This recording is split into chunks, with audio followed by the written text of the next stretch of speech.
आप देख रहे हैं डीजीएनए न्यूज और हमारे इस खास शो जिसका नाम है क्रेजी क्रिकेट, उसमें आप सभी का बहुत बहुत स्वागत है। बात आईपीएल की सीजन की, तो अंतिम दौर में इस सीजन के मुकाबले आ चुके हैं। कल पहला क्वालिफायर मुकाबला खेला जाएगा जो कि Delhi Capitals versus Chennai super Kings, क्योंकि दोनों टीमें पॉइंट्स टेबल में टॉप पर हैं। इन दोनों ही टीमों के बीच कैसी कश्मकश कल हो सकती है, उस पर हम हमारे एक्सपर्ट से बात करेंगे। लेकिन उससे पहले हम बात करेंगे कल जो दो मुकाबले खेले गए और जिसके बाद तय हुआ कि केकेआर वो चौथी टीम होगी जो प्लेऑफ में अपना मुकाबला खेलेगी। हमारे साथ मौजूद है हमारे expert Sukhdev Singh Gumman sir. Sir आपका बहुत बहुत स्वागत है। थैंक यू अभिषेक। और हमें ज्वाइन करेंगे देवाशीष नीलोसे सर। सर आपका भी बहुत बहुत स्वागत है ब्रेक के बाद। Thank you. क्योंकि आपके ब्रेक हो गए 2 से 3 दिन के। तो हम बात करते हैं कि आखिर कल जो मुकाबले हुए उसमें मुंबई इंडियंस ने मुकाबला भले जीत लिया हो, लेकिन 2018 के बाद ये ऐसा मौका रहा और उसके पहले भी हमने ऐसा नहीं देखा जब मुंबई जैसी वजनदार टीम प्लेऑफ में अपनी दावेदारी तय नहीं कर पाई। हालांकि कल कुछ शुभ संकेत भी आए हैं कि जिस अंदाज में सूर्य कुमार यादव और ईशान किशन ने अपनी बल्लेबाजी की, उससे T20 वर्ल्ड कप के लिए इन दोनों ही खिलाड़ियों का फॉर्म में आना अच्छे संकेत दे रहा है। और इससे पहले पंजाब के कप्तान केएल राहुल ने अपने मुकाबले में जो एक 98 रनों की पारी खेली थी, उससे भारतीय टीम के बल्लेबाज फॉर्म में आते दिखाई दे रहे हैं। ये एक अच्छा संकेत है। तो तमाम पहलू पर हम चर्चा हमारी शुरू करते हैं। सर पहला सवाल आपसे कि मुंबई कल मैच भले ही जीत गई हो, लेकिन इस टीम के लिए, इस फ्रेंचाइजी के लिए ये दौर बड़ा ही निराशाजनक रहा। नहीं, बिल्कुल। अगर हम 2015 से इनका रन देखेंगे आईपीएल में, तो मुंबई या तो टाइटल जीती है और या 5वें स्थान पर रही है, बीच में कहीं नहीं रही। दूसरे तीसरे चौथे में बिल्कुल वहां से वैनिश हो जाते हैं। और इसी तरह से फिर उन्होंने उसी ट्रेंड को दोहराते हुए बाहर हुए। निश्चित तौर पर मुंबई के फैंस के लिए बहुत निराशाजनक हुआ है, क्योंकि मुंबई को सब लोग पैट्रोनाइज करते हैं कि पिछले 5 साल में अगर आप देखेंगे 2015 से लेके 21 तक, तो 5-6 साल में जिस तरीके का उनका प्रदर्शन रहा है और जिस तरीके से उन्होंने चेन्नई को लास्ट बॉल के ऊपर हराया था और फिर सेकेंड टाइम यूएई में अभी फिर जीते थे वो, इस बार उनके पास मौका था कि वो थर्ड मैच जीतकर हैट्रिक लगाते। बट अनफॉर्चुनेटली जो प्रदर्शन था बल्लेबाजों का, खास तौर पे कल कप्तान रोहित शर्मा ने पोस्ट प्रेजेंटेशन में कहा कि ये हमारी सबकी कलेक्टिव हार है, मैं सबको जिम्मेदार मानता हूं। उन्होंने किसी एक पे पिन पॉइंट या फिंगर नहीं किया कि ये आदमी अच्छा नहीं खेला, और उन्होंने कहा कि यूएई की लेग में हमारी बैटिंग जो थी उन्होंने हमें लेट डाउन किया और हम लोग मैच हारे। बट एक कंसोलेशन जो एक डेड रबर में कल था, डेड रबर तो नहीं कह सकते हैं, एक मिराकलस विन जिसमें चाहिए था मुंबई को 4th स्पॉट के लिए क्वालिफाई करने के लिए, जो ऑन पेपर और यहाँ मिरेकल क्रिकेट में होते हैं बट हर रोज नहीं होते हैं। वंस इन ए वाइल हमने देखा है कि बहुत डिप्लीटेड टीम जो है बहुत अच्छी टीम को हरा देती है। यहाँ कल जिस तरीके का उनको स्केरी रन चेस करना था, उन्होंने खुद कहा टॉस जीतने के बाद में कि ये जो नंबर्स हैं ये बहुत स्केरी हैं, कि 171 रन की डिफेंस से अगर हम जीतते हैं तो ही क्वालिफाई कर सकते हैं। और 2020 में तो देखिए 171 रन नहीं इस सीरीज में बन रहे, तो 171 से जीता तो बहुत मुश्किल है। पर तारीफ करनी होगी मुंबई के बल्लेबाजों की, किस तरीके से आकर उन्होंने उन्मुक्त तरीके से खेलना चालू किया। और एक समय तो हमें ऐसा लग रहा था कहीं ऐसा ना हो कि 350 तक ही पहुंच जाएं। बट जैसन होल्डर की अच्छी बॉलिंग कि उन्होंने 4 विकेट लिए और रेगुलर इंटरवल पे विकेट गिरते रहे, जिस कारण से 235 और 9 मुंबई का स्कोर रहा। और बहुत अच्छी बात इंडियन 2020 टीम के लिए है कि ईशान किशन ने जिस तरीके से ताबड़तोड़ बैटिंग करी, अगर आप वो स्कोर लाइन देखेंगे कि जब वो आउट हुए तो उन्होंने 84 रन बनाए थे और वो 3rd विकेट में आउट हुए थे और टीम का 124 रन स्कोर था। 9.1 ओवर में 84 रन उन्होंने बनाए 32 बॉलों पर, और टीम का स्कोर उस समय था 124 रन। 124 में 84 अकेले उन्होंने बनाए 9.1 ओवर में, अगर आप देखेंगे तो बहुत शानदार इनिंग थी। पिछले 2 मैच अगर हम देखें, इससे पहले उन्होंने 50 किया था एक शारजा में और अब एक 84 रन की इनिंग खेली। भारतीय टीम में बहुत उत्साह का माहौल होगा कि 2 बल्लेबाज, सूर्य कुमार यादव वो भी आउट ऑफ फॉर्म थे, पिछले 2 मैचेस में उन्होंने कुछ किया है और कल उन्होंने भी बड़ी अच्छी इनिंग खेली, 82 रन बनाए 40 बॉलों के ऊपर। तो 2 प्लेयर ऐसे, और जसप्रीत बुमराह जो हैं वहां से खेल रहे हैं, वो अच्छा कर ही रहे हैं। हाँ, हमारे लिए एक वरिंग साइन है हार्दिक पांड्या, जो एक प्रीमियम ऑलराउंडर हैं इंडियन 2020 टीम के। वो बॉलिंग तो कर नहीं रह पा रहे हैं क्योंकि वो अभी उतने फिजिकली फिट नहीं है बैक इंजरी के बाद से, और बल्लेबाजी में भी वो इस पूरे टूर्नामेंट में कोई खास छाप नहीं छोड़ पाए हैं। अदरवाइज अगर कल की अगर हम बात करेंगे तो रोहित शर्मा ने जिस तरीके से चालू किया था, 18 रन बनाए उन्होंने 13 बॉलों में, किरण पोलार्ड कुछ खास नहीं कर पाए, 13 रन बनाए, हार्दिक पांड्या ने 10 रन बनाए। और विकेट का अगर हम देखेंगे आपको बैटिंग में मजा आएगा कि 80 रन 5.3 ओवर में हुए थे और पहला विकेट रोहित शर्मा का गिरा था, रोहित शर्मा ने उसमें से सिर्फ 18 रन बनाए थे। 80 रनों पे विकेट गिरना, 18 रन कप्तान ने बनाना, और दूसरी तरफ ईशान किशन जो है वो चौकों छक्कों की बिल्कुल बरसात किए जा रहे थे। सेकंड विकेट 213 पे गिरा हार्दिक पांड्या का 8.3 ओवर में। 8.3 ओवरों में 113 रन, सॉरी नॉट 213, 113 रन बन चुके थे। तीसरा विकेट ईशान किशन का जब आउट हुआ तो 124 रन हुए थे और उनमें से 84 रन ईशान किशन के थे। ये 9.1 ओवर में हुआ। और चौथा विकेट जो था 151 रन पे कैरन पोलार्ड का गिरा 12.5 ओवर में। कैरन पोलार्ड ने 13 रन किए। पांचवा विकेट भी उसी स्कोर के ऊपर जेम्स नशीन का हुआ, उन्होंने कोई स्कोर नहीं किया। छठा विकेट 184 पे कुणाल पांड्या का 15 ओवर में हुआ। ये 15वें ओवर में 184 होने के बाद में मुझे लगता है कि जो 239 का स्कोर बना, 235 का स्कोर बना, वो थोड़ा सा कम था क्योंकि विकेट आपके गिरते चले जा रहे थे। और कहीं ना कहीं जो मंसूबा था मुंबई इंडियंस का कि वो सनराइजर हैदराबाद को क्रश कर देंगे, तो मतलब ये हुआ कि सनराइजर हैदराबाद को सिर्फ 65 रन बनाने थे। 171 चाहिए थे, 235 हैं, 35 ये और 30 वो, 65 रन। और 2020 में आज दिन में आपके पास कितनी अच्छी बॉलिंग भी क्यों ना हो, क्योंकि 6 ओवर आपके पावर प्ले के हैं, उसके बाद में भी आपके पास जो बल्लेबाज जितने सामने भी खेल रहे हैं, किसी भी हालत में ये मुमकिन नहीं दिखता था। इन द एंड एक कंसोलेशन विक्ट्री मुंबई के लिए रही। और दोनों ही टीमों ने इसमें 2-2 चेंजेस किए थे। टॉस जीतने के बाद मुंबई ने 2 चेंजेस किए, कुणाल पांड्या को लेके आए जयंत यादव की जगह पे, और पीएस चावला को लेके आए सौरभ तिवारी की जगह पे। सनराइजर हैदराबाद ने भी उनके 2 मेन प्लेयर्स जो हैं वो नहीं खेल पाए, जिनमें से केन विलियमसन जो कप्तान थे और एक्टिंग कप्तान मनीष रहे, मनीष पांडे। उन्होंने टॉस किया और उन्होंने बताया कि एल्बो इंजरी के कारण से केन विलियमसन बाहर हैं और भुवनेश्वर कुमार फिंगर इंजरी के कारण से। आप एक ऐसा टॉप क्रूशियल क्रंच मैच खेल रहे हैं जिसमें सामने वाला चाहता है कि आपको, अगर आप बैटिंग करते हैं, वो बैटिंग करके एक रन बनाते हैं, इससे पहले रोकना, तो 2 प्लेयर के ना होने के बाद में जैसा परफॉर्मेंस जो है सनराइजर हैदराबाद ने किया वो काबिल तारीफ है। उन्होंने मैच नहीं जीता परंतु मुंबई को नॉकआउट जरूर इस मैच में कर दिया।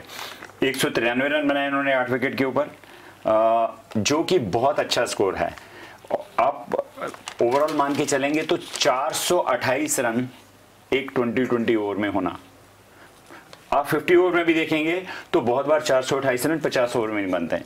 ये बताता है कि क्या इंटेंसिटी थी बैटिंग की, क्या मुंबई ने कितनी कोशिश करी कि क्यों ना हम वो मैजिकल फिगर जो है 275-300 पे पहुंचे और फिर इनको 125 रन के आसपास हम आउट कर दें, और किसी तरीके से जो हमने पुरानी गलती करी उसको मेकअप करते हुए केकेआर को हटाकर हम वहां पे पहुंच जाएं, परंतु वो सब हो ना सका। देवाशीष सर, क्या आपको लगता है कि एक खामी कहीं ना कहीं यहाँ मुंबई इंडियंस के साथ ये हुई कि कल जिस अंदाज में खुलकर खेले यहाँ के प्लेयर, उससे लगा कि हाँ मुंबई टच में है, लेकिन इससे पहले के जो मुकाबले हुए ये टीम थोड़ी सी बैकफुट पर खेलती दिखाई दे रही थी। जो उनका एक अंदाज है आक्रामक तौर पर खेलने का, उसकी बजाय ये डिफेंसिव मोड पे थी, और ये कहीं ना कहीं क्षमतावान खिलाड़ियों के लिए घातक साबित हुआ। देखिए, बहुत इंटरेस्टिंग चीज़ आपसे मैं शेयर करना चाहता हूँ, जो मुझे मेरा जो सोच है उस बारे में। एक तो बीसीसीआई ने बहुत अच्छा काम किया। यही फ़र्क पड़ता है कि जब एक क्रिकेटर किसी भी संस्था को संभालता है, जिस संस्था मतलब खेल संस्था को खिलाड़ी संभालता है, तो उसका फ़र्क पड़ता है। जैसे ही ये परफॉर्मेंस का एनालिसिस किया, और आपको चूँकि कुछ आप पे बाइंडिंग रहती है कि आपको एक सर्टन समय के पहले टीम आपको या सिलेक्ट करके आपको जो प्रोबेबल्स हैं वो प्लेयर देने हैं, वो काम बीसीसीआई को करना था, जो किया उन्होंने। लेकिन एक रिव्यू कमेटी उन्होंने बिठाई है अभी कि हम उसको एनालाइज करेंगे कि जो टीम सिलेक्ट हुई है और जो प्लेयर्स के परफॉर्मेंस है उसको एनालिसिस करके अगर कोई लगता है कुछ चेंज करना है तो देन विल थिंक। और वहीं से फर्क होता है कि देखिए ईशान किशन और सूर्य कुमार यादव, आपको एक मौका मिला है कि आप को अपनी कंट्री रिप्रेजेंट करने का एक मौका मिला है, और वो भी वर्ल्ड कप में। तो यहाँ आपको देख के जब समझ में आता है कि अभी तक आपकी अप्रोच थी जो थोड़ा सा कैजुअल थी, कि मैं तो टीम में आ गया हूँ, अब मुझे तो वर्ल्ड कप में जाना ही है। तो मुझे लगता है कि कहीं से वो एक कॉम्प्लिसेंसी आती है, कैजुअल अप्रोच होती है, वो अप्रोच मुझे शायद लगता है कि इनमें थी। लेकिन जब जैसे ही वो रिव्यू कमेटी का एक डिसीजन हुआ कि रिव्यू कमेटी बैठेगी, रिवाइव करेगी कि जो प्लेयर्स हैं वो अगर परफॉर्म कर रहे हैं तो कोई दिक्कत नहीं कर पा रहे हैं तो रिप्लेसमेंट के लिए भी सोचा जाएगा। तो मुझे लगता है कि ये एक जब आपके पीछे जब एक वो कोई बैठा होता है जो लेके कि जिस तरह से आपको वॉच किया जा रहा है, which is a good sign. और यही एक चीज़ है जो देखिए प्लेयर को भी मुझे लगता है कि कोई भी प्लेयर जाता है तो वो ये सोच के नहीं जाता कि मैं रन नहीं बनाऊंगा या मैं जल्दी आउट हो जाऊंगा, या कहीं ना कहीं बैक ऑफ माइंड एक रिलैक्स मोड में जब आप आ जाते हो तब आपको फिर, इसीलिए ये दोनों ही प्लेयर ने किया है। आप अगर 235 का अगर रन देखेंगे तो 84-82 दोनों के 166 रन हो गए, वैसे ही हो गए। ये वही प्लेयर है जो पहले भी थे टीम में, लेकिन जब हेड मास्टर साहब बैठे पीछे, जब डंडा चला है तो एग्जाम की याद आई, तब याद आई, तब सब सारे आंसर्स भी आपको याद आ गए। यानी ये वो उन बच्चों जैसे हैं जो बिल्कुल लास्ट मोमेंट पर एग्जाम के पहले जो पढ़ाई करने वाले होते हैं वो। तो नहीं, मैं ये कहना चाह रहा हूँ, नहीं तैयारी है, उनकी तैयारी थी, ऐसा नहीं था। आज वो टीम में आए हैं तो कुछ करके ही आए थे। भारतीय क्रिकेट की एक खूबसूरती है कि जो परफॉर्म करता है उसको मौका दिया जाता है और उसको भरपूर मौका दिया जाता है। तो मुझे यहाँ लगता है कि चूक मुंबई इंडियंस से कहीं ऐसी नहीं, पर ओवरऑल हम जब एनालिसिस करेंगे तो जो मुंबई इंडियंस की टीम जो एक पूरा पैकेज जो दिखता था, या जो दो थिंक टैंक्स के साथ जो स्ट्रैटेजी के साथ उतरते थे, इस बार कहीं भी हमको ऐसा लगा नहीं कि बॉडी लैंग्वेज से आप देख लो, जब टीम अंदर जाती थी, पहले आप देखेंगे अगर संस्करण में आप देखेंगे जिस तरह से मुंबई इंडियंस जैसे ही रिंग में अंदर जाती थी, जैसे ही रोप को क्रॉस करती थी, तो एक बड़ा अलग बॉडी लैंग्वेज हुआ करता था।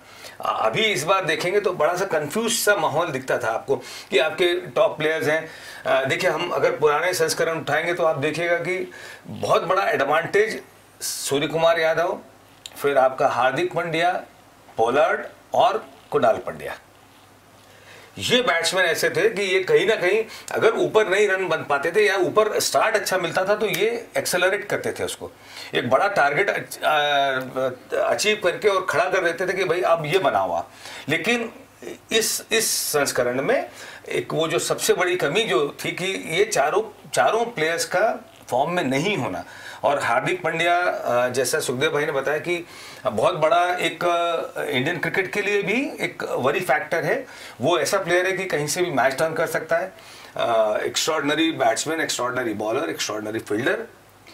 तो मुझे अच्छा लगता है कि हार्दिक भी एक अच्छी, इसी मैच में एक अच्छी इनिंग खेल के फॉर्म में आते तो और अच्छा लगता है। बट कहीं ना कहीं कोई जो चूक मुंबई इंडियंस से हुई है, डेफिनेटली उनके जो थिंक टैंक है वो भी उसको एनालिसिस करेंगे और देखेंगे। और एक चीज़ हमें ये भी देखना चाहिए कि इतने लंबे समय तक एक टीम जो बहुत अच्छा परफॉर्म करके आ रही है, ये एक साइकिल चलती है, नेचुरल जस्टिस हम कहते हैं जिसको, ये साइकिल चलती है कि जब आप बहुत समय तक बहुत अच्छा करते हो तो एक कॉम्प्लिसेंसी आती है और वहाँ से एक सबक लेसन आपको सिखाया जाता है कि नहीं, नेचर ही सिखाता है आपको। हमने पिछले सीजन में सीएसके को देखा था। तो और देखिए आज सीएसके वो सीनियर और एक्सपीरियंस प्लेयर के साथ कितना अच्छे बेहतर तरीके से कमबैक कर पाई है।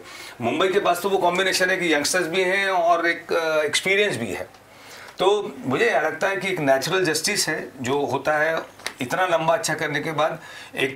एक सेशन आना था जो मुंबई इंडियंस के साथ आ गया है। और सबसे बड़ी चीज़ है कि ये बहुत इंपॉर्टेंट आईपीएल इसलिए भी हो गया कि इसके बाद अब मेगा आपका ऑक्शन है, सॉरी। तो बहुत सारे प्लेयर्स को जिन्होंने परफॉर्म नहीं किया है, जिनको फ्रेंचाइजी बहुत टैलेंटेड समझ के कैरी कर रही थी, वो प्लेयर्स को थैंक यू किया जाएगा और उनकी जगह जो नया ब्लड है, जो बहुत अच्छा करके इंडियन सर्किट, डोमेस्टिक सर्किट में करके बैठे हैं, उनको चांस मिलेगा।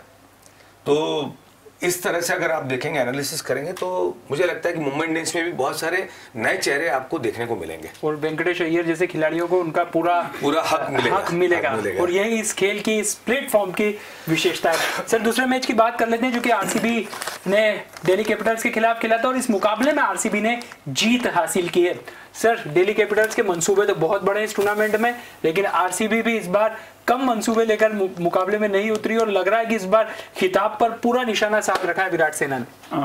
देखिए उनके लिए भी एक चांस था कि वो 150 प्लस रन बनाते, डिफीट से अगर दूसरी टीम को जीतते तो वो सीएसके को वहां से डिस्पेल करके टॉप 2 में जा सकते थे। परंतु पोस्ट मैच प्रेजेंटेशन में विराट कोहली ने कहा कि उसमें जाना बहुत रिस्की था, हमारी बैटिंग फेल हो सकती थी और वो बैटिंग जो फेल होना प्लेऑफ्स में जाने के लिए अच्छी बात नहीं थी। और हमने इसीलिए मैच को खुद बैटिंग सेकंड करना चाहा, क्योंकि हम लोग बैटिंग फर्स्ट करके तो हमने अच्छे स्कोर बनाए और मैच जीते, पर हम चेज नहीं कर पाए। उनका कहीं ना कहीं इशारा सनराइजर हैदराबाद के साथ राजस्थान रॉयल के साथ में और कुछ एक अभी सनराइजर हैदराबाद के साथ में पिछले मैच में वो 4 रन 5 रन से हार गए थे। तो वो चाहते थे कि उनकी टीम जो है वो टॉस जीते, पहले बैटिंग कराए डीसी को और फिर उसको चेस करने की कोशिश करे। कहीं ना कहीं फिर हमको लगा पिछली बार की तरह कि लास्ट में जाके आरसीबी चोक होती है, जिस तरह से पंजाब जाके फंस जाता है उसी तरीके से उसके पीछे मुझे एक मेजर कारण अब ये लग रहा है कि इस सीरीज में उनके सबसे अच्छे मोस्ट एक्सपीरियंस बल्लेबाज एबी डिविलियर्स कुछ खास नहीं कर पा रहे हैं। इस मैच में भी उन लोगों को उसको प्रमोट किया गया, 22 बॉलों पे 22 रन बना पाए और वो आउट हो गए। तो कहीं ना कहीं आरसीबी के लिए एक वरिंग फैक्टर है कि आपके प्रीमियम बैट्समैन जो कि मादा रखते हैं कि सिंगल हैंडेडली आपको कोई मैच जिता सकते हैं, वो यूएई लेग में बिल्कुल परफॉर्म नहीं कर पा रहे हैं। परंतु अगर हम तारीफ करें केएस भरत की, तो उस यंगस्टर ने बहुत इम्प्रेस किया है। पहली बार खेल रहे हैं वो और पहली बार उन्होंने पहला कल हाफ सेंचुरी बनाया और जिस तरीके से लास्ट बॉल पे 6 मारा, काबिले तारीफ है। और इस तरह की कुछ इनिंग जो होती हैं वो पूरी टीम को लिफ्ट करती है, जहां पे लास्ट बॉल पे आपको जीतने के लिए 6 रन चाहिए और सामने आपके ग्लेन मैक्सवेल खेल रहे हैं। जब ग्लेन मैक्सवेल ने सिंगल लिया तो मुझे लगता है जितने भी आरसीबी के फॉलोअर हैं, फैन हैं, उनको लगा होगा कि ये क्या सुसाइडल कर लिया, क्योंकि any time Glenn Maxwell is a much better hitter than KS Bharat, क्योंकि केएस भरत अभी नए बच्चे आए हैं और वहां पे तो ख्याति के अनुरूप, और वो इस सीजन में वो बता रहे हैं कि किस तरह से वो हिटिंग कर सकते हैं, किस तरह से बॉलर को टेयर अपार्ट कर सकते हैं। पहले 3 विकेट होने के बाद में मुझे ऐसा लगा था कि आरसीबी बैटिंग आज फेल होने वाली है, पर तारीफ करनी पड़ेगी दोनों ओपनर्स की, दोनों बल्लेबाजों की, केएस भरत की और ग्लेन मैक्सवेल की, कि दोनों ने 111 रन की नाबाद पार्टनरशिप करी 4थे विकेट के लिए और अपनी टीम को जिता दिया। इसके साथ साथ आरसीबी को डीसी की बॉलिंग के फील्डर्स की भी बहुत धन्यवाद देना होगा कि उन्होंने इनके कैचेस छोड़े। केएस भरत का कैच छूटा, जब 6 रन के ऊपर मैक्सवेल थे, ग्लेन मैक्सवेल थे, तब आर अश्विन ने उनका कैच छोड़ा। पृथ्वी शॉ ने मिस फील्डिंग करी, चौका हुआ। बाद में ऋषभ पंत ने पोस्ट मैच प्रेजेंटेशन में कहा भी कि इस तरीके की फील्डिंग से हम कोई मैच नहीं जीत सकते हैं। और इसके साथ साथ मुझे लगता है कहीं ना कहीं एक चूक डीसी से ये भी हो गई कि आप 10 ओवरों में तो 88 रन बनाते हैं और आपका कोई विकेट नहीं गिरता है, और आप उसके बाद में अगर सारी विकेट हाथ होने के बाद इतने ही रन बनाते तो कहीं ना कहीं बैटिंग स्लो डाउन था, और बैटिंग स्लो डाउन के कारण से जो कम से कम वो 15-20 रन इसमें शॉट रहे, और 15-20 रन अगर वो बना लेते तो it would have been an excellent match for DC. But DC ने आवेश ने बहुत इंप्रेस किया। अनफॉर्चुनेटली देखिए एक सेकंड लास्ट बॉल जो थी वो लेग साइड के बाहर फुल टॉस निकली और वाइड डिक्लेयर हुई, जिसके ऊपर 1 रन हुआ। नॉर्मली वो जिस हाइट के ऊपर बॉल थी और बल्लेबाज उसको अगर मारता भी, क्योंकि शॉर्ट फाइन लेग पे ऊपर फील्डर था, तो एक 4 रन होता, तो भी आराम से डीसी 1 रन से वो मैच जीत जाती। बट क्रिकेट में निश्चितताएं हैं और इसी कारण से क्रिकेट को 2020 को हम सब फॉलो करते हैं कि हम सोचते कुछ और है, दिखता कुछ और होता कुछ और। बिल्कुल सही। और अब बात कर रहे थे कल जो पहला क्वालीफायर मुकाबला खेले जाने वाला। जी सर, आप कुछ एक और ऐड करना चाहता हूँ। बहुत अच्छी चीज़ है, देखिए कैसे क्रिकेट आपको जीवन में भी सिखाती है। बहुत अच्छा एग्जाम्पल मैं आपको देता हूँ कि जब आप बहुत फॉर्म में होते हैं, जब आप बहुत अच्छा करते रहते हैं, तो कहीं ना कहीं आप बहुत रिलैक्स भी हो जाते हैं। देखिए बहुत अच्छी बात गावस्कर ने बोली है कि जब आवेश ने बॉल फेंका है और आवेश ने जो बॉल फेंका है जिसमें वो बैट्समैन बीट हुआ है, तो वो जिस तरह से हंसे थे आवेश, जो एक इस लेवल पे थोड़ा सा अवॉइड किया जाना चाहिए। लेकिन गावस्कर ने बोला है कि लास्ट लाफ उसी को ही होती है जो करके दिखाता है। और देखिए आपने आखिरी बॉल पे छक्का और मैच, मैं तो देवाशीष वो मैच देख रहा था, मुझे ऐसा लग रहा था जिस तरीके से उसने शॉट मारा था तो उसको बहुत हाइट मिला था बॉल को, तो मुझे लग रहा था कि बॉल खड़ी हो गई है और बाउंड्री लाइन पे आउट हो जाएगा, और पर वो कम से कम 5 से 7 फुट बाउंड्री लाइन के बाहर जाकर बॉल गिरी और it was a remarkable win. बहुत शानदार। यही क्रिकेट है, यही बताता है कि आपको जब हम कहते हैं कि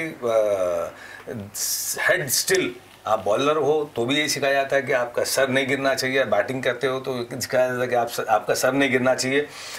आपकी ज़िंदगी में भी हमारे जब बड़े बूढ़े यही सिखाते हैं कि बेटा आपका सर संभाल के रखना।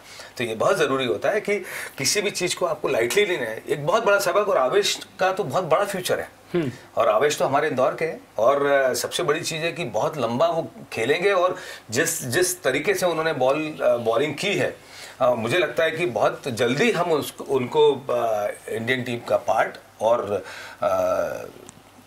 जो अप्रोच एटीट्यूड है उससे मुझे लगता है कि बहुत लंबे समय तक हम उनको भारतीय क्रिकेट पटल पे हम देख पाएंगे। तो हम आवेश को भी शुभकामनाएं देते हैं। जी देवाशीष, आपने बिल्कुल राइट कहा। ऑल्दो उसके पास स्पीड बहुत ज़्यादा नहीं, 140 के आसपास वो करते हैं, परंतु उसकी जो लाइन और लेंथ है वो इतनी अच्छी है कि बॉल ऑप्शन पे पड़ता है और अंदर की तरफ आता है और बल्लेबाज उसको मार नहीं पाते। लाइन ठीक होगी, अगर आपकी लेंथ ठीक होगी तो बल्लेबाज को खेलने में दिक्कत आएगी। फर्स्ट सीजन में शुरू से लेके ये वाला सीजन में आवेश सारे मैचेस खेल रहा है और बहुत ही ज़्यादा इंप्रेस किया है सबको, और यही कारण है। देखिए वो एक बॉलर, 2 इंटरनेशनल बॉलर है, रबाडा के साथ में और नोकिया के साथ में, तीसरा फास्ट बॉलर खेलता है दिल्ली की तरफ से, और उसने हर मैच में 4 ओवर किए, और कप्तान का कॉन्फिडेंस देखिए कितना है कि लास्ट ओवर जो था वो आवेश को दिया। दोनों वर्ल्ड क्लास बॉलर्स के साथ आप अपने आप को स्टैब्लिश कर पाए और आप परफॉर्मर हो। आप बहुत बड़ा रोल प्ले किया है दिल्ली टीम को वहां तक ले जाने के लिए। तो यही होता है कि यंगस्टर को जब एक लाइन मिलती है, रिदम मिलता है, तो खुद को संभालने रखना भी बहुत ज्यादा। लगान फिल्म का आखिरी सीन याद आ गया कल, अगर थोड़ा सा कंपैरिजन करें तो वैसी हवा में गई और 6 निकला और आखिरकार टीम वो जीती जो बल्लेबाजी पर थी। और अब बात कर लेते हैं गुरु और चेले के टीम की मुकाबले की। जी हाँ, ऋषभ पंत और महेंद्र सिंह धोनी कल आमने सामने होंगे।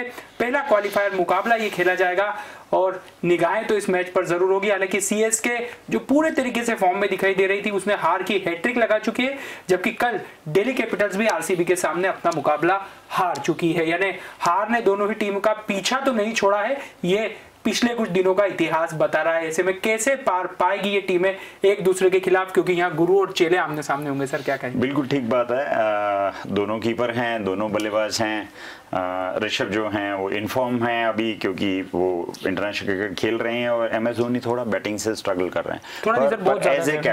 एज ए कैप्टन अगर हम बात करेंगे वो बहुत भारी हैं ऋषभ पंत के ऊपर। परंतु जैसा कि अभिषेक ने कहा, सीएसके स्ट्रगल कर रही है, 3 मैचेस लगातार हार चुके हैं, और मैं तो ऐसा कहूंगा कि ऋतुराज गायकवाड़ जो उनका अभी तक का ट्रम्प कार्ड रहा है उसको बॉलर्स ने सॉर्ट आउट कर लिया है। उनको पता लग गया है कि इसकी वीकनेस क्या है, जो कि पिछले सीजन में और इस सीजन में वो लोग आइडेंटिफाई नहीं कर पाए थे।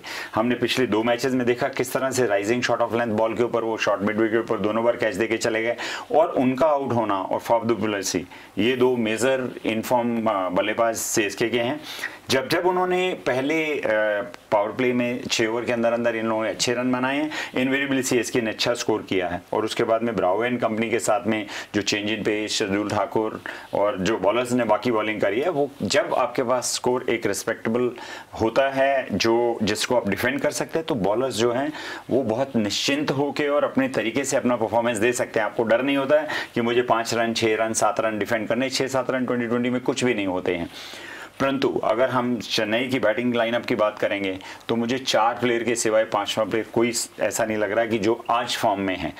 पहले 2 ओपनर हो गए ऋतुराज गायकवाड़, फॉफ डु प्लेसी, अंबाटी रेडू ने 2 एक इनिंग अच्छी खेली हैं और लास्ट में आकर सर रविंद्र जडेजा ने उनको किसी न किसी तरीके से मैच जिताने की कोशिश करी है या उस स्कोर को रिस्पेक्टेबल करने की कोशिश करी है।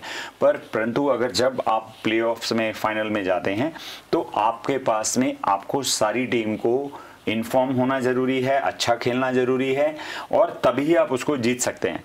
पर मैं ऐसा कहूँगा कि सीएसके लकी है कि उनके पास एक और मौका रहेगा अगर वो खराब प्रदर्शन करते हैं पिछले 3 मैचों जैसा। हम ऐसा नहीं कह रहे हैं कि वो कल ऐसा प्रदर्शन करेंगे, क्योंकि हम लोग जो बैक करते हैं कि पिछला रिकॉर्ड 3 मैचेस का 4 मैचेस का क्या है, डीसी का क्या है। डीसी ने ऑल्दो कल मैच हारा, पर डीसी का जो मैच हारना था वो लास्ट बॉल पे उन्होंने हारा और वो भी एक छक्का लगा। कितने मैचेस हम गिनेंगे कि 2020 में या वनडे में या किसी में भी जिसमें लास्ट मोमेंट के ऊपर 6 मारते हैं। अगर हम एक इंडिया पाकिस्तान का मैच याद करेंगे तो शारजा में चेतन शर्मा को जावेद मियांदाद ने एक 6 लास्ट बॉल के ऊपर मारा था और वो आज तक 6 याद है पूरे हिंदुस्तान को। तो ये कुछ ऐसे इंसिडेंट्स होते हैं जो बहुत दिनों तक, बहुत सालों तक, बहुत सदियों तक याद रखे जाते हैं। मैच के बाद से हमारा हारने का दौर शुरू हुआ था शारजा में, उसके पहले तक हम लोग अनबीटन होते थे, लेकिन उस मैच के बाद से फिर रिकॉर्ड हमारा कॉन्फिडेंस बहुत ज्यादा लूज हो सकता है। वो एक रिकॉर्ड मतलब ये कोइंसिडेंस भी हो सकता है कि उसके बाद लगातार हम लोग मैचेस हारते गए और उसके बाद में जो जावेद मियांदाद की रिएक्शन थी और सब थी वो आज भी सब हिंदुस्तानी को जहन में बसा हुआ है। और अगर हम यहाँ पे दोनों टीम की फाइनल खेलने की रिकॉर्ड पे बात करेंगे तो सीएसके बहुत भारी है as compare to DC. DC ने अभी तक एक भी टाइटल नहीं जीता है। सीएसके बहुत, मुझे लगता है सबसे ज्यादा बार फाइनल्स खेली है और वो एक टीम जो फाइनल्स खेली हुई हो और उसको मालूम है कि वो उसका प्रेशर क्या है, उसके प्लेयर ने वो कितनी बार झेला हुआ है। डीसी एक नई टीम है, एक अपकमिंग टीम है, ऑल्दो जो जिस तरीके का क्रिकेट उन्होंने खेला उन्होंने बहुत इंप्रेस किया है। उनके पास सारा मटेरियल अवेलेबल है इस ईयर के 2020 आईपीएल कप को जीतने के लिए, परंतु उस प्रेशर को सस्टेन करना वो एक बहुत इंपॉर्टेंट फैक्टर होगा। जो टीम इस प्रेशर को सस्टेन करेगी वो जीतेगी। और दोनों ब्लेस्ड हैं कि अगर हार भी गए तो क्वालिफायर 2 का जो विनर होगा उनके साथ में फिर से उनको एक मैच खेलना होगा और फिर उनमें से जो जीतेगा वो क्वालिफायर 1 के साथ में जाके फाइनल खेलेगा और उन 2 में से कोई इस ट्रॉफी का हकदार होगा।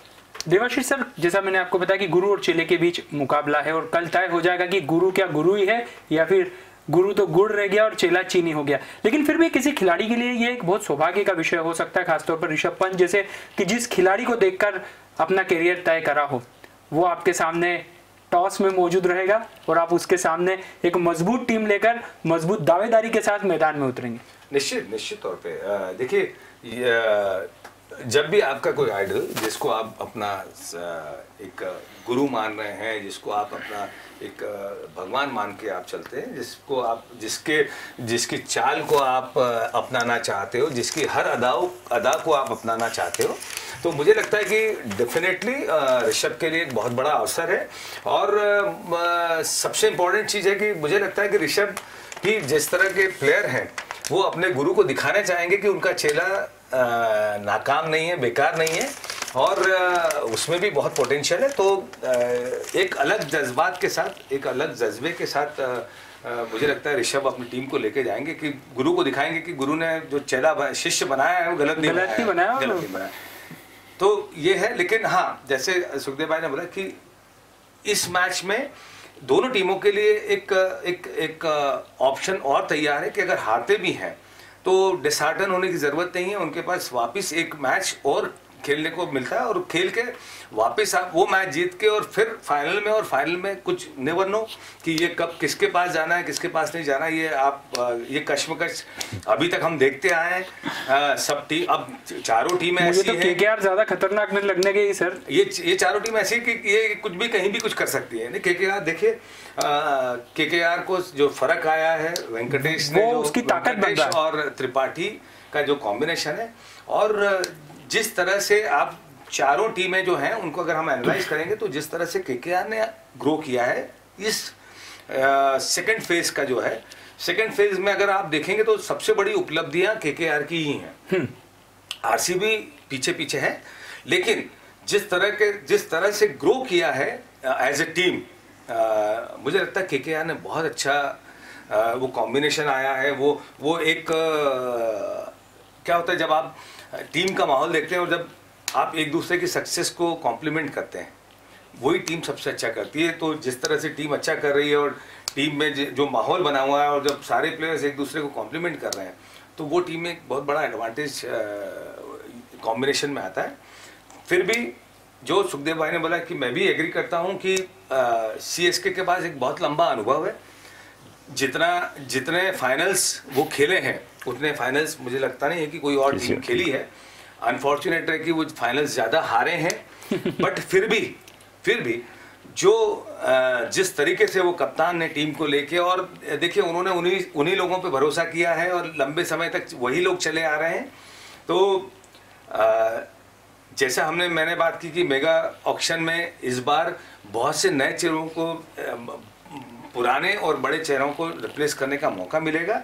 तो सबसे ज़्यादा चेंजेस सीएसके में हम देखने को मिलेंगे, आपको मुंबई इंडियंस में मिलेंगे, इवन हैदराबाद में, राजस्थान रॉयल्स में, सभी में मेगा है। तो वो एक ऑप्शन सबके पास खुला रहेगा। और यंगस्टर्स को जो डोमेस्टिक क्रिकेट में अभी वनडे का क्रिकेट डोमेस्टिक शुरू हो रहा है, फिर मुश्ताक अली ट्रॉफी है, तो मुझे लगता है T20 का जो इंडियन BCCI का जो फॉर्मेट है उसकी, तो ये दो एक ऐसे प्लेटफॉर्म यंगस्टर्स को मिल रहे हैं कि अगर वो कुछ करते हैं तो देखिए वेंकटेश को कोई नहीं जानता था, आज सब पहचानते हैं। आज वेंकटेश को सनी भाई ने तो इंडियन टीम में जगह बना दी है। तो आपको ये नहीं मालूम कि आज आप कहाँ और कल कहाँ पहुँच सकते हो। तो ये एक बहुत अच्छा प्लेटफॉर्म है कि आप अगर कुछ करते हैं तो आपको नकारा नहीं जा सकता। आपके रिकॉर्ड सब कुछ, आपके रिकॉर्ड्स को, आपके काबिलियत को हमेशा नवाजा जाएगा। तो ये बहुत अच्छा मौका है यंगस्टर्स के लिए। और BCCI का फॉर्मेट भी उसी तरीके से है, जो प्लानिंग है वो भी यही है कि इसीलिए हम देखते हैं कि यंगस्टर्स को हमारे यहाँ बहुत जल्दी, दूसरी टीमों में इतनी जल्दी यंगस्टर्स को चांस नहीं मिलता है जितना हमारे यहाँ BCCI में। जिस तरह से सोच थॉट प्रोसेस है एडमिनिस्ट्रेटर्स की, वो काबिल तारीफ है। और बहुत जल्दी, बहुत अच्छे से और बहुत लंबे समय तक कोई बहुत अच्छा टैलेंट को नरिश किया जाता है, उसको प्रॉपर चांस दिया जाता है। और अब जाते जाते एक सवाल खास पूछना चाहूंगा हमारे गेस्ट से, वो दो कौन सी टीमें हैं इन चारों में से जिसे आप फाइनल में देखना चाहेंगे? देखिए, मुझसे अगर पूछेंगे आप, तो जैसा आपने बोला KKR, मुझे KKR वाकई में वो टीम लगती है जो फाइनल्स में जाएगी। अभी तो देखिए आंद्रे रसल बाहर बैठे हुए हैं। आंद्रे रसल के बिना जो उनकी परफॉर्मेंस है, लॉकी फर्ग्यूसन बाहर बैठे थे, वो आए और आकर देखिए उन्होंने कैसी बॉलिंग करी। पहले ओवर में विकेट निकाला, उन्होंने सेकंड में भी निकाला, बट अनफॉर्चुनेटली उनको उसमें रन पड़े। बट ये दो प्रीमियम ऑलराउंडर, लॉकी फर्ग्यूसन और आंद्रे रसल, ये दोनों किसी भी दिन किसी भी टीम का कोई भी बॉलिंग अटैक को फाड़ सकते हैं, उड़ा सकते हैं, इतनी कैपेबिलिटी उनमें है। और दोनों, सबसे बड़ी बात है ऑलराउंडर की, देखिए ये रेयर कमोडिटी होती है। अभी हम वेंकटेश की बात कर रहे थे। वेंकटेश का आई कैचिंग होना दो चीज़ों के कारण है। पहला तो उन्होंने बल्लेबाजी अच्छी करी है, टू बैक इट अप वो अच्छे बॉलर हैं। कप्तान ने डेथ ओवर में उससे बॉलिंग करवाई है। हमने अभी थोड़ी देर पहले हार्दिक पांड्या की बात करी, क्यों हम उसको बोल रहे हैं कि वो प्रीमियम ऑलराउंडर हैं और वो टीम को जिता सकते हैं, क्योंकि वो एक ऑलराउंडर हैं। उनमें कहीं ना कहीं कप्तान को एक बॉलिंग ऑप्शन भी मिलता है, बैटिंग तो है ही, और फील्डिंग आपका ऑलवेज, अब जिस तरीके का क्रिकेट होता है, फील्डिंग तो मैंडेटरी आपका अच्छा होना चाहिए। उसके बाद आप बैट्समैन हैं या बॉलर हैं या ऑलराउंडर हैं, वो दोनों डिसिप्लिन में भी आपको अच्छा होना बहुत ज़रूरी है अगर आपको इंटरनेशनल लेवल तक वो क्रिकेट खेलना है। तो पहला एक मुझे लगता है कि जो बाद की टीमें हैं थर्ड और फोर्थ में RCB और KKR है, मुझे कहीं ना कहीं ऐसा लगता है कि RCB के पास में KKR के पास में वो सब मटेरियल है जो RCB को हराकर सेकेंड मैच में जा सकते खेलने के लिए, और उन दो में से भी हराने की मादा रखते हैं। तो अगर फाइनल की बात करें तो मेरी सिलेक्शन के हिसाब से जो मुझे गट फीलिंग है, देखिए गट फीलिंग, हम प्लेयर कैसा खेल रहा है, अभी क्या है, हो सकता है उनमें से कोई इंजरी हो जाए, हो सकता है उस समय टॉस कैसा हो, टॉस बहुत महत्वपूर्ण होता है। हम पेपरों पे बात करते हैं, टॉस की कोई बात नहीं करते हैं। दूसरी टीम मुझे DC लगती है, तो मेरी प्रोबेबल टीमों में से DC और KKR है जो फाइनल खेलेंगी। सर जो हम एनालाइज करेंगे, एनालाइज किया है अभी तक, हमने देखा जो आपको एक दिल में भी लगता है कि कौन सी टीम किस तरह का प्रदर्शन करके यहाँ तक पहुँची, कैसा कॉम्बिनेशन है, क्या स्ट्रेंथ है, किस टीम की क्या वीकनेस है। अगर मैं एनालाइज करूँगा तो मुझे लगता है कि दिल्ली और आरसीबी ये दो टीम हैं जो फाइनल के लिए जा सकती हैं। और उसमें भी मुझे आरसीबी का एक जिस तरह से अभी खेल रही है और इन प्लेयर्स का और डिविलियर्स का, जैसे सुखदेव भाई ने बात किया कि वो 22 की भी जो एक इनिंग है वो कहीं ना कहीं उनको सोते हुए से उठाएगी। और मैक्सवेल और का फॉर्म में आना, और सबसे बड़ी चीज़ है कि भारत का जो हम देख रहे हैं, हम उसका जिक्र नहीं हो पा रहा है, लेकिन जैसा सुखदेव भाई ने बताया कि मैच दर मैच मैच्योरिटी के साथ इम्प्रूवमेंट आया है। कीपिंग तो बहुत अच्छी है ही उनकी। और उस प्लेयर ने एक जान डाल दी, जो बोलते हैं ऑक्सीजन दे दिया है। जैसे वेंकटेश ने केकेआर में दिया है, वैसे ही भारत ने दिया है। और देखिए अभी कुछ समय मतलब 3-4 मैच पहले का ही उसको चांस मिला है खेलने को, लेकिन जिस तरह से कल उसने मैच जिताया है, आप ये सोचें कि उस छक्के से टीम के साथ साथ भारत को कितना कॉन्फिडेंस और बड़ा होगा और एक उम्मीदें उनको भी खुद जगी होंगी। तो मुझे लगता है कि आरसीबी और दिल्ली दोनों फाइनल खेल सकती हैं। और उसमें फाइनल में मुझे लगता है कि आरसीबी को एक एडवांटेज, एक बेटर एज कह सकते हैं, वो मुझे लगता है। तो ये हमारे एक्सपर्ट की राय है कि आखिर वो कौन सी दो टीमें हैं जो फाइनल में पहुंच सकती है। लेकिन इतना जरूर है कि 4 टीमें तय हो चुकी है, 2 मुकाबले तय हो चुके हैं और उसकी शुरुआत कल से हो जाएगी कि वो पहली ऐसी कौन सी टीम होगी जो फाइनल में प्रवेश करेगी। और सामने होंगे गुरु और चेले की टीम, यानी ऋषभ पंत की दिल्ली कैपिटल्स और महेंद्र सिंह बाहुबली की टीम चेन्नई सुपर किंग्स। कल पहला क्वालिफायर है और जाहिर सी बात है कि इस मैच की तो हम सब प्रतीक्षा कर ही रहे हैं और बड़ी दिलचस्पी के साथ हमें उम्मीद है कि क्रिकेट का जो एक बड़ा रोमांच है वो हमें कल यादगार दिन के तौर पर मिलने वाला है। फिलहाल हमारी इस खास पेशकश में इतना ही, लेकिन खबरों का सिलसिला डीजीएनआर न्यूज पर जारी है। आप हमारे साथ बने रहिए। नमस्कार।